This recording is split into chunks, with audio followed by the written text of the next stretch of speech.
suis responsable qualité et RSE chez Frono Delorme. C'est une entreprise qui développe, qui produit, qui importe et qui exporte du linge de maison en France et à l'international. J'ai été recruté il y a un peu plus d'un an afin d'améliorer l'aspect RSE de l'entreprise parce qu'il n'y avait pas de poste avant. Et j'ai moi-même une expérience de 5 ans dans le domaine de la qualité, que ce soit process, produit ou RSE. Nous sommes grandement dépendants du coton, c'est plus de 90% des fibres qu'on utilise et c'est une fibre qui est produite principalement dans des pays qui vont subir le changement climatique. Il existe des alternatives, mais celles-ci sont plus coûteuses et dans un contexte d'inflation, ça va être compliqué de mettre des choses en place parce qu'on va devoir passer par une augmentation de nos prix. Du fait qu'on est dans de l'import lointain, on est aussi grandement dépendant des trajets qui peuvent être un poste d'émission important. Nous avons établi notre pacte sociétal, qui est un engagement pris avec l'intégralité de nos fournisseurs et qui comporte un volet social, un volet environnemental et un volet de lutte contre la corruption. Des objectifs plus précis seront établis suite à l'analyse de notre bilan carbone et des indicateurs associés. Frono Delorme est une société qui existe depuis 180 ans. La résilience, c'est quelque chose de très important pour nous.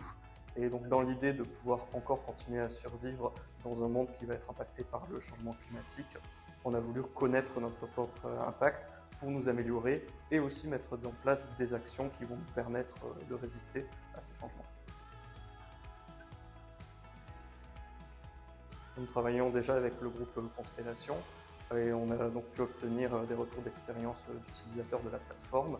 La plateforme elle-même nous a aussi plu par son ergonomie, son évolutivité, la prise en compte de nouvelles normes au fur et à mesure de l'évolution. Et ensuite, il y avait tout le volet accompagnement qui était très complet et qui nous a permis de mettre en place des actions. La plateforme a permis d'orienter notre collecte de données et d'interpréter les résultats via un focus analyse sur les principaux postes ainsi que des paretos dans ce qui nous intéressait. Certaines données étaient difficiles à collecter, donc on a dû éplucher des factures à la main, regarder plus en détail dans notre base de données pour les trouver. Au niveau de la base de données de l'ADEME, tous les facteurs d'émissions textiles ne sont pas présents. On a donc dû improviser et on voudrait améliorer les années suivantes en utilisant d'autres facteurs de données. EQ nous a beaucoup aidé en nous aidant à cibler vers les données qui étaient importantes, en nous accompagnant à la collecte de données et en nous permettant de mieux interpréter les facteurs d'émission. On a d'abord les intrants à plus de 50%, sachant qu'ils sont à moitié faits en ratio monétaire et à moitié en masse. Notre but est d'améliorer ces ratios monétaires à l'avenir. On a aussi le fret à 12%, principalement du frais sortant, parce que c'est celui qui fait le plus appel à l'avion. Et ensuite, on a les utilisations, donc ça va être les cycles de lavage du produit et la fin de vie. On n'a pas été surpris par les principaux résultats, qui sont les intrants. Par contre, du côté des utilisations, on a été un peu plus étonné. Il faut savoir aussi qu'on a fait des hypothèses assez dures de ce côté-là, mais ça ouvre tout un champ des possibles qui n'était pas envisagé, c'est-à-dire sur la sensibilisation du consommateur à peut-être entretenir moins souvent et à moins de température ses textiles. Les résultats ont tout d'abord été communiqués au cadre de l'entreprise via une journée des cadres en décembre 2024.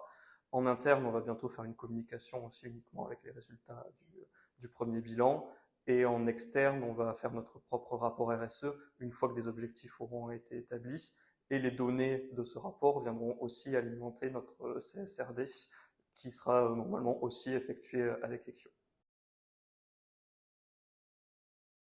Nous allons effectuer des ateliers brainstorming, toujours avec Equio, afin de voir quelles solutions on pourrait adopter sur les principaux postes pour les améliorer, tout en affinant la collecte de nos données. Il faut tout d'abord s'entourer de collaborateurs motivés qui forment un relais au sein des différents services. Il faut bien maîtriser la structure et le périmètre aussi. Et enfin, il faut s'assurer d'avoir une base de données solide pour pouvoir facilement trouver les informations nécessaires. La piste principale concerne les matières premières, parce que les produits sont principalement faits dans des pays qui ont un mix énergétique qui demande beaucoup de carbone. On pourrait par exemple travailler sur le recyclage, qui pourrait lui être effectué plus localement, donc en Europe, et avec des mix énergétiques plus propres. Mais c'est un nouveau défi parce qu'il y a toute une filière à créer et à recréer. On a aussi les utilisations, parce qu'on se rend compte que laver plus régulièrement un produit ou à plus haute température, ça a finalement un impact. Et enfin, la dernière chose, c'est la durée de vie. Il vaut mieux garder un produit le plus longtemps possible et éviter de se faire avoir par des phénomènes de saisonnalité, de mode.